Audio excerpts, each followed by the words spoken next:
Les sportifs nous font vibrer par les émotions qu'ils nous procurent et les valeurs de combativité, d'abnégation qu'ils suscitent en nous. Mais ensuite, une fois l'âge atteint, une blessure, bien encore une mise à l'écart pénalisante, que deviennent-ils après que les lumières des stades se soient éteintes pour eux? C'est ce dont nous allons parler avec Bernard Lama, champion du monde 1998.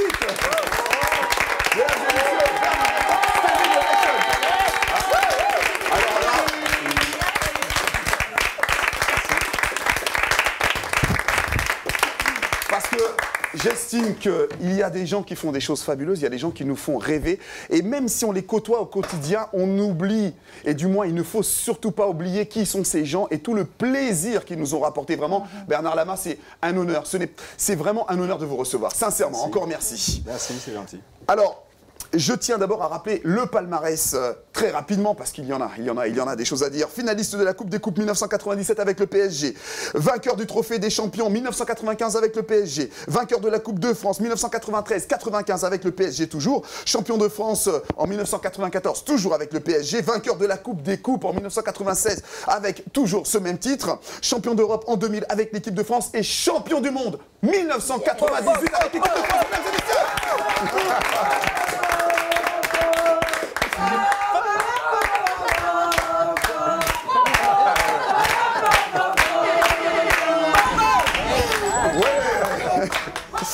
Alors, Bernard.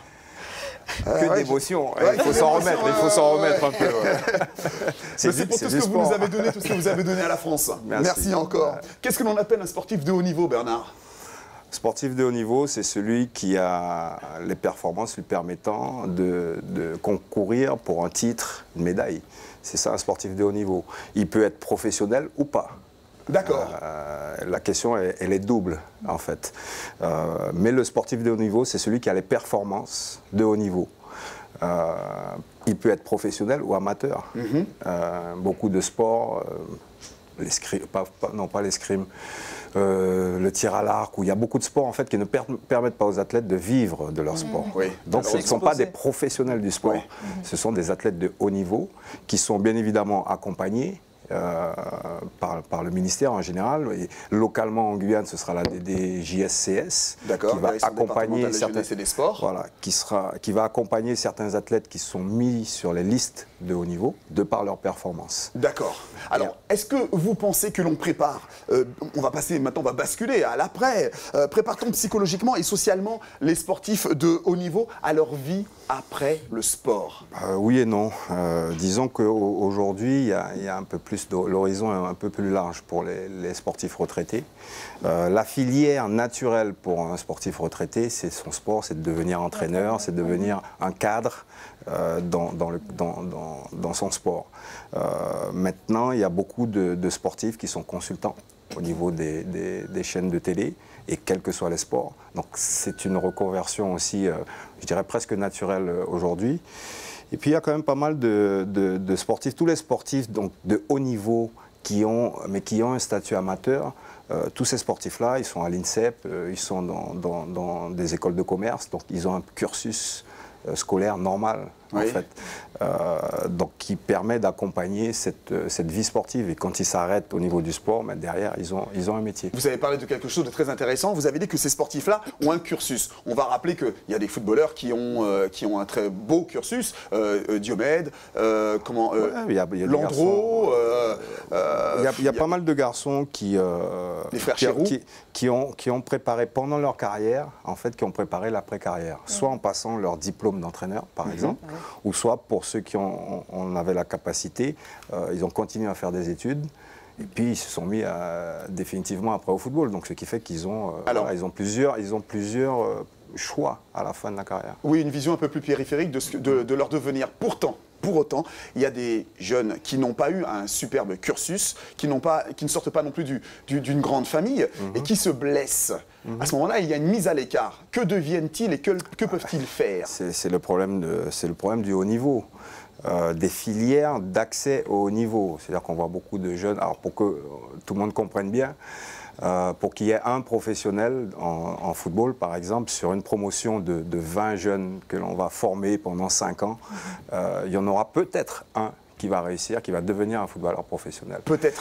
Donc c'est là où la formation est importante dans tout ce cursus-là. Il ne faut surtout pas négliger l'école, parce que le football, oui, ça peut, le football ou un autre sport, on peut réussir, c'est pas un problème. Mais même pour réussir, et même pour aller, et surtout pour aller au haut niveau, je crois qu'il vaut mieux avoir un bon parcours scolaire, parce que l'école cadre quand même, permet d'apprendre énormément de choses qui nous servent dans notre métier. On va parler football, hein, puisque c'est un milieu que vous connaissez parfaitement. On reproche aux joueurs, surtout ceux qui sont au niveau comme ceux de l'équipe de France, de ne pas savoir parler, de se comporter comme des sauvages et de gagner trop d'argent. Est-ce que vous êtes d'accord avec ce que disent les journalistes? Ou est-ce qu'ils en font de trop? Il y a du vrai dans tout ça. Il y a du vrai dans tout ça. C'est le débat en France actuellement. La DTN, on a eu la visite du DTN dernièrement. Ils sont en train de revoir tout leur circuit de formation, puisqu'on a surtout pendant des années pensé à former des footballeurs et pas former les hommes qui vont avec. Ah oui, malheureusement. Et donc on a négligé toute cette partie qui fait partie de l'apprentissage du professionnel, qui est la vie en commun. On a un peu négligé ça et c'est pour ça qu'on a eu ces débordements là, tous ces esclandres. des derniers internationaux. Il y a tellement de choses à dire avec vous parce que vous avez une vie tellement riche. Malheureusement, le temps est très court. Vous êtes à l'USL Montjoly. Vous êtes également à la Guyane base avancée, hein, qui va nous amener à la Coupe du Monde 2014. D'ailleurs, je ne vois aucune affiche, je ne vois pas la population préparée. Mais bon, ça c'est un autre débat, hein, on fera peut-être revenir pour ça. Les Jeux Olympiques 2016, vous êtes également là. L'Odilo, vous êtes également là. Et l'Académie Diambars. Ah, alors ça... J'avais oublié quelque chose. J'ai oublié quelque chose, oui. Vice-président de la Ligue de football aussi. Vice-président de la Ligue de football. Oui, aussi. Alors, l'association Diambars, hein, c'est avec CRSEC, Jimmy Adjovi-Boko et Patrick Vira que vous l'avez fondée. Ouais. C'est une association, une académie dont je tiens absolument à parler parce que vous poussez les jeunes à l'excellence au niveau sportif, mais également vous les aidez à devenir des hommes. Il y a un accompagnement scolaire qui se fait tout autour et environnemental. Est-ce que vous pouvez nous en dire deux mots et on va se quitter là-dessus? Deux mots, c'est pas possible. Deux mots, c'est pas possible. Deux mots, c'est pas possible, mais l'idée, c'est un concept qui veut que l'on se serve du football comme moteur pour l'éducation. Puisque je vous ai dit tout à l'heure, sur une promotion de 20 jeunes, il y en a un, voire deux qui arriveront à devenir des professionnels. Et nous, ce qui nous intéresse, ce ne sont pas ceux qui vont devenir professionnels, parce qu'eux, ils ont un parcours, et on va les accompagner dans ce parcours-là. Les choses, elles sont claires pour eux. Mais pour ceux qui n'y arrivent pas, l'accompagnement est nécessaire. Et c'est là qu'on intervient. C'est-à-dire que nos jeunes, les jeunes que l'on a dans nos académies, on s'occupe d'eux pendant les 5 ans à l'intérieur de l'académie. Mais l'idée, c'est de les accompagner sur leur projet de vie pendant 5 ans encore derrière, à la sortie de l'académie, qu'ils soient footballeurs ou pas. En fait. Donc aujourd'hui, Diambars au Sénégal, c'est 80% de réussite aux examens, que ce soit... Et on attend Diambars également en Guyane. On y travaille. On y travaille. Alors, je rappelle aussi que le challenge de football, puisque Bernard est là, le challenge de football Renaud Gallo à l'attention des U10 et U11 est organisé par l'USL Montjoly. Il aura lieu les 15, 16 et 17 juin au stade Edmar Lama avec les équipes, notez bien, de Guyane, allez souligner jeunes, du Suriname, du Brésil et de la Martinique. Voilà. Merci beaucoup. Pas des origines martiniquaises, toi.